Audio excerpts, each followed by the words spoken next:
Well, thank you for inviting me. It's an honor to be here. We live now in a very complex world, a world full of problems.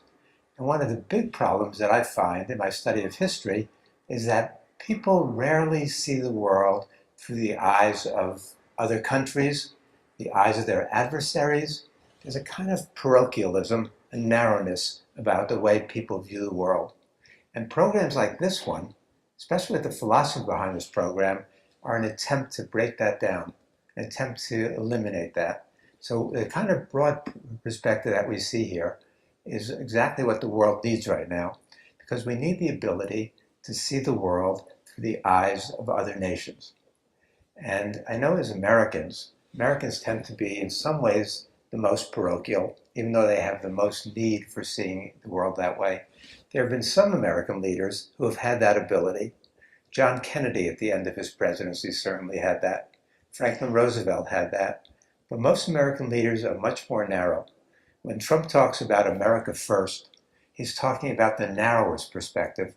And the world doesn't benefit that way. It has to be in our mutual interest. We've got to all benefit from these programs. And so to study the world the way this program wants the students to do is a great opportunity. And I think it's exactly what we need right now.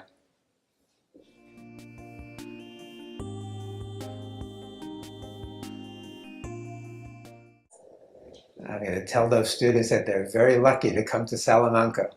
There's no place more beautiful. This is a great city and a fabulous university. The university is 800 years old. For Americans, that's mind-boggling to think. The first university founded in the United States was Harvard, and that was in 1636. But most universities are much more recent. So to come and study at a place of such beauty and magnificence with so much history allows them to think more deeply about questions and to study in conjunction with the Spanish students and students from other parts of the world is a great opportunity. I take my students on a study abroad class every summer in Hiroshima and Nagasaki, and we study with Japanese students and other Asian students, and I see the way that broadens their perspective. And the ones who get to do that are able to think of things in much different terms than the ones who don't have that experience. So since I know some of the faculty members here and the programs, I can really talk to my students at American University and tell them what a great opportunity this is for them.